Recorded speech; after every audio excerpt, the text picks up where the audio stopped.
ಆತ್ಮೀಯ ಶಿಕ್ಷಕರಿಗೆ ವಿದ್ಯಾಪ್ರವೇಶದ 37ನೇ ದಿನದ ತರಗತಿ ನಿರ್ವಹಣೆಗೆ ಸ್ವಾಗತ. ಈ ದಿನದಂದು ನಾವು ಕಳೆದ ಬಾರಿಯ ಕೈಪಿಡಿಯನ್ನು ನೋಡಿಕೊಂಡು ಅಲ್ಲಿ ಕೊಟ್ಟಿರುವಂಥ 64ನೇ ದಿನದಲ್ಲಿ ಏನೇನೆಲ್ಲ ಚಟುವಟಿಕೆಗಳನ್ನು ನೀಡಲಾಗಿತ್ತು ಆ ಚಟುವಟಿಕೆಗಳನ್ನು ನೋಡಿಕೊಂಡು ತರಗತಿ ನಿರ್ವಹಣೆಯನ್ನು ಮಾಡಬೇಕಾಗತ್ತೆ. ಎಂದಿನಂತೆ ಮೊದಲನೇ ಅವಧಿ ಶುಭಾಶಯ ವಿನಿಮಯ ಮತ್ತು ಮಾತುಕತೆ. ಈ ಅವಧಿಯಲ್ಲಿ ಮಕ್ಕಳಿಗೆ ಪೇಪರ್ನಿಂದ ಮಾಡಿದಂಥ ಹೂಗಳನ್ನು ಕೊಟ್ಟು ಸ್ವಾಗತವನ್ನು ಮಾಡಬೇಕಾಗತ್ತೆ. ತದನಂತರ ಮಕ್ಕಳನ್ನ ವೃತ್ತಾಕಾರದಲ್ಲಿ ಕೂರಿಸಿ ಕೆಲವೊಂದು ಟಿ ಪಿ ಆರ್ ಚಟುವಟಿಕೆಗಳನ್ನು ಕೂಡ ಇಲ್ಲಿ ನಾವು ಮಾಡಿಸ್ಬೇಕಾಗತ್ತೆ. ಇದಾದ ನಂತರ 2 ಮತ್ತು 3ನೇ ತರಗತಿ ಮಕ್ಕಳಿಗೆ ಕನ್ನಡ ಸೇತುಬಂಧಕ್ಕೆ ಸಂಬಂಧಿಸಿದಂತೆ ಸೇತುಬಂಧ ಚಟುವಟಿಕೆಗಳಿರ್ಬೋದು ಅಥವಾ ಪೂರಕ ಚಟುವಟಿಕೆಗಳನ್ನು ನಿರ್ವಹಣೆ ಮಾಡಲಿಕ್ಕೆ ಮಾರ್ಗದರ್ಶನ ನೀಡಿ ಇಲ್ಲಿ ಮಾತುಕತೆ ಅವಧಿಯಲ್ಲಿ ನಮ್ಮ ಹಬ್ಬಗಳ ಸುತ್ತಲೂ ಎಂಬಂತಹ ಒಂದು ಚಟುವಟಿಕೆಯನ್ನು ನಿರ್ವಹಣೆ ಮಾಡಬೇಕು. ಇಲ್ಲಿ ಹಬ್ಬಗಳ ಕೆಲವೊಂದು ಫ್ಲ್ಯಾಶ್ ಕಾರ್ಡ್ಗಳನ್ನು ತೆಗೆದುಕೊಂಡು ವೃತ್ತಾಕಾರದಲ್ಲಿ ಹಾಕಿಡಬೇಕು. ಅಲ್ಲಿ ಒಂದೊಂದೇ ಮಗುವನ್ನು ಒಂದೊಂದು ಫ್ಲ್ಯಾಶ್ ಕಾರ್ಡ್ನ ತೆಗೆದುಕೊಂಡು ಅಲ್ಲಿ ಹಬ್ಬಗಳು ಬಂದಿದ್ರೆ ಯಾವ ಹಬ್ಬ, ಆ ಹಬ್ಬದ ದಿನ ಮನೇಲಿ ಏನು ಮಾಡ್ತಾರೆ, ಹಬ್ಬವನ್ನು ಯಾವ ರೀತಿ ಆಚರಣೆ ಮಾಡ್ತಾರೆ ಅನ್ನೋದ್ರ ಬಗ್ಗೆ ಮಗು ಮಾತನಾಡಲಿಕ್ಕೆ ಅಲ್ಲಿ ಪ್ರೇರೇಪಣೆಯನ್ನು ಮಾಡಬೇಕಾಗತ್ತೆ. ನೆಕ್ಸ್ಟ್ 2ನೇ ಅವಧಿ ನನ್ನ ಸಮಯ. ಈ ಅವಧಿಯಲ್ಲಿ ಈಗಾಗಲೇ ನಾವು ಹೊಸ ಚಟುವಟಿಕೆಗಳನ್ನು ಕಲಿಕಾ ಸ್ಥಳಗಳಲ್ಲಿ ಹೇಳ್ಕೊಟ್ಟಿದ್ದೀವಿ. ಆ ಒಂದು ಕಲಿಕಾ ಸ್ಥಳಗಳಲ್ಲಿ ಮಕ್ಕಳು ಹೋಗಿ ತಮಗಿಷ್ಟವಾದಂಥ ಯಾವ ಚಟುವಟಿಕೆ ಇರುತ್ತೋ ಅದನ್ನು ನಿರ್ವಹಣೆ ಮಾಡಲಿಕ್ಕೆ ಅಲ್ಲಿ ಪ್ರೇರೇಪಣೆಯನ್ನು ಮಾಡಬೇಕಾಗತ್ತೆ. ಇದಾದ ನಂತರ 2 ಮತ್ತು 3ನೇ ತರಗತಿ ಮಕ್ಕಳು ಕನ್ನಡ ಅವಧಿಯ ಚಟುವಟಿಕೆಯನ್ನು ಮುಗಿಸಿರ್ತಾರೆ. ಅದನ್ನು ಕರೆಕ್ಷನ್ ಮಾಡಿ ದಿನಚರಿಯಲ್ಲಿ ಎಂಟ್ರಿ ಮಾಡಿಕೊಂಡು ತದನಂತರ ಅವರಿಗೆ 2ನೇ ಅವಧಿ ಗಣಿತ ಅವಧಿಗೆ ಸಂಬಂಧಿಸಿದಂತೆ ಪೂರಕೆಯನ್ನು ನಿರ್ವಹಣೆ ಮಾಡಲಿಕ್ಕೆ ತಿಳಿಸಬೇಕಾಗತ್ತೆ. ನಂತರ ವಿದ್ಯಾಪ್ರವೇಶದಲ್ಲಿ 3ನೇ ಅವಧಿ ಬುನಾದಿ ಸಂಖ್ಯಾ ಜ್ಞಾನವನ್ನು ಪ್ರಾರಂಭಿಸಬೇಕು. ಇಲ್ಲಿ ಹಣ್ಣುಗಳ ವಿಂಗಡಣೆ ಎಂಬಂಥ ಚಟುವಟಿಕೆಯನ್ನು ನೀಡಲಾಗಿದೆ. ವಿವಿಧ ತರಹದ ಹಣ್ಣುಗಳನ್ನು ಅಲ್ಲಿ ಸಾಮಗ್ರಿಗಳನ್ನು ಮಾದರಿಗಳನ್ನು ಬಳಸ್ಕೋಬಹುದು ಅಥವಾ ಫ್ಲ್ಯಾಶ್ ಕಾರ್ಡ್ಗಳನ್ನಾದ್ರೂ ಬಳಸ್ಕೋಬಹುದು. ಅವುಗಳಲ್ಲಿ ಉದಾಹರಣೆಗೆ ಒಂದು ಬೀಜವಿರುವ ಹಣ್ಣುಗಳು ಮತ್ತು ಹೆಚ್ಚು ಬೀಜವಿರುವ ಹಣ್ಣುಗಳನ್ನಾಗಿ ಅಲ್ಲಿ ಬೇರ್ಪಡಿಸೋ ರೀತಿಯಲ್ಲಿ ಒಂದು ಚಟುವಟಿಕೆಯನ್ನು ಅಲ್ಲಿ ಏನು ಮಾಡಬೇಕಾಗತ್ತೆ, ನಾವು ನಡೆಸ್ಕೊಡ್ಬೇಕಾಗತ್ತೆ. ಅಂದರೆ ಇರುವಂತಹ ಫ್ಲ್ಯಾಶ್ ಕಾರ್ಡ್ಗಳಲ್ಲಿ ಒಂದು ಬೀಜವಿರುವ ಹಣ್ಣಿನ ಚಿತ್ರಗಳನ್ನು ಒಂದು ಕಡೆ, ಹಾಗೆ ಹೆಚ್ಚು ಬೀಜಗಳಿರುವ ಹಣ್ಣಿನ ಚಿತ್ರಗಳನ್ನು ಮತ್ತೊಂದು ಕಡೆಯಲ್ಲಿ ಬೇರ್ಪಡಿಸುವಂಥ ಒಂದು ಚಟುವಟಿಕೆಯನ್ನು ಈ ಅವಧಿಯಲ್ಲಿ ನಿರ್ವಹಣೆ ಮಾಡಬೇಕಾಗತ್ತೆ. ಇದಾದ ನಂತರ 4ನೇ ಅವಧಿ ಸೃಜನಶೀಲ ಕಲೆ. ಅಕ್ಷರಗಳ ಆಕಾರದ ಒಳಗೆ ಬಣ್ಣ ತುಂಬುವುದು ಅಂತ ಕೊಟ್ಟಿದ್ದಾರೆ. ಇದಕ್ಕೆ ಪೂರಕವಾಗಿ ವಿಡಿಯೋ ಇದೆ, ಅದೇ ರೀತಿ ನೀವು ನಿರ್ವಹಣೆ ಮಾಡ್ಬೋದು. ಅಕ್ಷರ ಇರುವಂತಹ ಕಾರ್ಡ್ ಕೊಟ್ಟಿದ್ದೀನಲ್ಲ, ಅದರೊಳಗಡೆಗೆ ನೀವು ನಿಮ್ಗೆ ಇಷ್ಟವಾಗಿರುವಂಥ ಕಲರ್ನ ಹಾಕಬೇಕು. ಜೊತೆಗೆ ಅದು ಯಾವ ಅಕ್ಷರ ಅಂತ ಹೇಳ್ಕೊಂಡು ಬರೀಬೇಕು. ಯಾವ ಅಕ್ಷರ ದರ್ಶಿತ್ ನಿಂದು?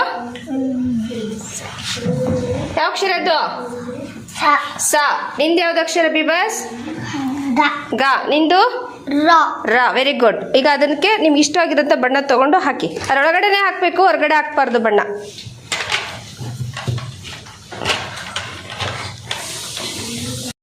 ಇದರ ಜೊತೆಗೆ ಆರೋಗ್ಯ ಮತ್ತು ಪರಿಸರ ಅಭ್ಯಾಸ ಪುಸ್ತಕದ ಪುಟ ಸಂಖ್ಯೆ 14ರಲ್ಲಿರುವಂತಹ ದಾರಿ ತೋರಿಸು ಎಂಬಂತಹ ಒಂದು ಚಟುವಟಿಕೆ ಹಾಳೆಯನ್ನು ಪ್ರತಿ ಮಕ್ಕಳಿಂದ ನಿರ್ವಹಣೆ ಮಾಡಬೇಕಾಗುತ್ತದೆ.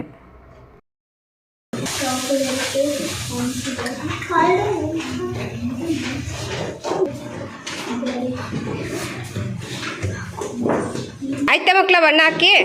ವೆರಿ ಗುಡ್, ಚೆನ್ನಾಗಿ ಬಣ್ಣ ಹಾಕಿದ್ದೀರಾ. ಅಲ್ಲಿಗೆ ವಿದ್ಯಾಪ್ರವೇಶದ 4 ಅವಧಿಗಳು ಮುಕ್ತಾಯ ಆಗುತ್ತೆ. ಇಲ್ಲಿಗೆ ನಲಿಕಲಿಯಲ್ಲಿ 2 ಅವಧಿಗಳು ಮುಕ್ತಾಯ ಆಗುತ್ತೆ. ಗಣಿತ ಅವಧಿಯಲ್ಲಿನ ಚಟುವಟಿಕೆಗಳನ್ನು ಕರೆಕ್ಷನ್ ಮಾಡಿ ಡೈರಿಯಲ್ಲಿ ಅದನ್ನು ನಿರ್ವಹಣೆ ಮಾಡಬೇಕಾಗತ್ತೆ. ತದನಂತರ 5ನೇ ಅವಧಿ ಭಾಷಾಭಿವೃದ್ಧಿ ಅವಧಿಗೆ ಹೋಗೋದಕ್ಕಿಂತ ಮುಂಚೆ 2 ಮತ್ತು 3ನೇ ತರಗತಿ ಮಕ್ಕಳಿಗೆ ENKಗೆ ಸಂಬಂಧಿಸಿದಂತೆ RWದಲ್ಲಿ ಯಾವೆಲ್ಲ ಚಟುವಟಿಕೆಗಳನ್ನು ನಿರ್ವಹಣೆ ಮಾಡಬೇಕು ಅದರ ಬಗ್ಗೆ ಮಾರ್ಗದರ್ಶನವನ್ನು ನೀಡಿ ನಂತರ ನಾವು ಆಲಿಸುವುದು ಮತ್ತು ಮಾತನಾಡುವ ಕ್ಷೇತ್ರಕ್ಕೆ ಸಂಬಂಧಪಟ್ಟಂತೆ ಹೆಸರಿನ ಆರಂಭಿಕಾಕ್ಷರದಿಂದ ವಸ್ತುವನ್ನು ಪತ್ತೆ ಹಚ್ಚುವುದು ಅಂತ ಹೇಳಿ ಕೊಟ್ಟಿದ್ದಾರೆ.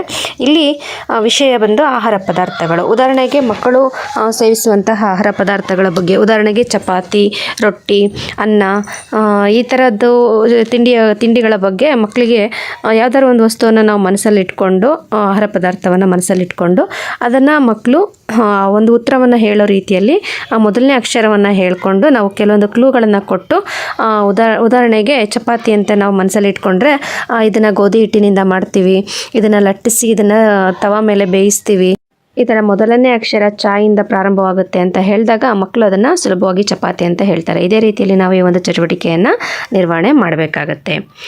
ಇನ್ನು 2ನೇ ಒಂದು ಕ್ಷೇತ್ರ ಅರ್ಥಗ್ರಹಿಕೆಯೊಂದಿಗಿನ ಓದು. ಇಲ್ಲಿ ವಾಕ್ಯ ವಿಭಜನೆ ಅಂತೇಳಿ ಕೊಟ್ಟಿದ್ದಾರೆ. ಇದಕ್ಕೆ ಪೂರಕವಾಗಿ ಒಂದು ವಿಡಿಯೋ ಇದೆ, ಅದೇ ರೀತಿಯಲ್ಲಿ ನೀವು ನಿರ್ವಹಣೆ ಮಾಡ್ಬೋದು. ಇದೇ ಸಂದರ್ಭದಲ್ಲಿ 2 ಮತ್ತು 3ನೇ ತರಗತಿ ಮಕ್ಕಳಿಗೆ LS ಚಟುವಟಿಕೆಗಳಿಗೂ ಸಂಬಂಧಪಟ್ಟಂತೆ ನಾವು ಚಟುವಟಿಕೆಗಳನ್ನು ಕೂಡ ಅಲ್ಲಿ ನಿರ್ವಹಣೆ ಮಾಡಬೇಕಾಗತ್ತೆ.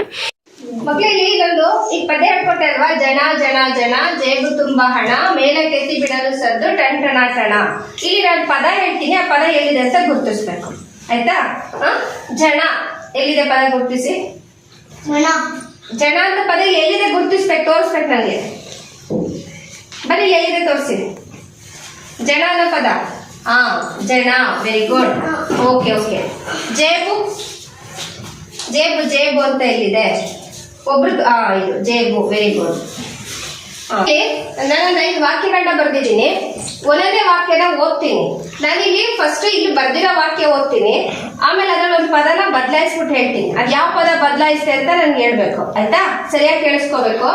ರವಿಯ ಬಳಿ ಒಂದು ಕುರಿ ಇತ್ತು. ಇಲ್ಲೇನಿದೆ? ರವಿಯ ಬಳಿ ಒಂದು ಕುರಿ ಇತ್ತು. ಈಗ ನಾನ್ ಹೇಳ್ತೀನಿ, ಅದು ಯಾವ ಪದ ಬದಲಾಗುತ್ತೆ ಅಂತ ನೀವ್ ಹೇಳ್ಬೇಕು. ರವಿಯ ಬಳಿ ಒಂದು ಬೆಕ್ಕು ಇತ್ತು. ಯಾವ್ದು ಬದಲಾಯಿಸ್ತೆ? ಗುರಿ ಬದಲಾಯಿಸ್ತೆ ಅಲ್ವಾ? ಯಾವ್ದು ಬದಲಾಯಿಸ್ತೆ ನಾನು? ಗುರಿ ಬದಲಾಯಿಸ್ತೆ. ನೆಕ್ಸ್ಟ್, ಭಗತ್ ಹಾಡು ಹಾಡಿದನು. ಇಲ್ಲಿರೋದೇನು? ಭಗತ್ ಹಾಡು ಹಾಡಿದನು. ನಾನೀಗ ಬೇರೆ ಹೇಳ್ತೀನಿ, ಆಯ್ತಾ? ಭಗತ್ ಆಟ ಆಡಿದನು. ಯಾವ್ದನ್ನ ಬದಲಾಯಿಸ್ತೆ? ಭಗತ್ ಆಟ ಹಾಡಿದನು. ಯಾವ್ದು ಬದಲಾಯಿಸ್ತೆ? ಇಲ್ಲಿ ಅಲ್ಲ, ಆಟ ಅಂತ ಹೇಳಿದೆ. ಅಲ್ಲಿ ಇದ್ದಿದ್ ಮೊದ್ಲು ಪದ ಯಾವ್ದು ಇದ್ದಿದ್ದು? ಹಾಡು ಅನ್ನೋ ಪದ ಇತ್ತು. ನಾನು ಏನ್ ಮಾಡ್ತಾ ಇದ್ದೇನೆ, ಆಟ ಅಂತ ಬದಲಾಯಿಸಿದೆ. ನೆಕ್ಸ್ಟ್, ದೀಕ್ಷಾ ಕತೆ ಹೇಳಿದಳು. ದೀಕ್ಷಾ ಕತೆ ಹೇಳಿದಳು, ಆಯ್ತಾ? ದೀಕ್ಷಾ ಏನ್ ಹೇಳಿದ್ಲು? ಕತೆ. ಈಗ ಬೇರೆ ಬದಲಾಯಿಸ್ತೀನಿ. ದೀಕ್ಷಾ ಪಾಠ ಹೇಳಿದಳು. ಯಾವ್ದನ್ನ ಬದಲಾಯಿಸ್ತೀನಿ? ಪಾಠ ಅಂತ ಬದಲಾಯ್ತು. ಅಲ್ಲಿ ಇದ್ದಿದ್ ಯಾವ್ದು ಮೊದ್ಲು? ಕತೆ. ನೀವ್ ಹೇಳ್ಕೊಡ್ಬಾರ್ದು ಮಕ್ಳ. ದೀಕ್ಷಾ ಕತೆ ಹೇಳಿದಳು, ಅದರಲ್ಲಿ ಕತೆಯನ್ನ ಬದಲಾಯಿಸಿ ಪಾಠ ಅಂತ ಹೇಳಿದೆ. ದರ್ಶಿತ್ ಊಟ ಮಾಡಿದನು. ದರ್ಶಿತ್ ಊಟ ಮಾಡಿದನು. ದರ್ಶಿತ್ ಆಟ ಮಾಡಿದನು. ದರ್ಶಿತ್ ಆಟ ಮಾಡಿದನು. ಯಾವ್ದು ಬದಲಾಯಿಸ್ತೆ? ಮೊದ್ಲೇನಿತ್ತು ಮಕ್ಳ, ನೀವ್ ಹೇಳ್ಕೊಡ್ಬಾರ್ದು. ಮೊದ್ಲೇನಿತ್ತು? ಊಟ ಇತ್ತು. ನಾನು ಅದನ್ನ ಏನ್ ಚೇಂಜ್ ಮಾಡಿದೆ? ಆಟ ಅಂತ ಚೇಂಜ್ ಮಾಡಿದೆ. ಹೇಮಂತ್ ಆಟ ಆಡಿದನು. ಹೇಮಂತ್ ಆಟ ಆಡಿದನು. ಇಲ್ಲಿ ಕೇಳಿಸ್ಕೊಳ್ಳಿ. ಹೇಮಂತ್ ಏನ್ ಆಡ್ದ? ಹೇಮಂತ್ ಪಾಠ ಆಡಿದನು. ಹೇಮಂತ್ ಪಾಠ ಆಡಿದನು. ಯಾವ ಪದ ಬದಲಾಯಿಸಿದೆ? ಮೊದ್ಲಿದ್ದು ಯಾವ್ದು? ಆಟ. Very good.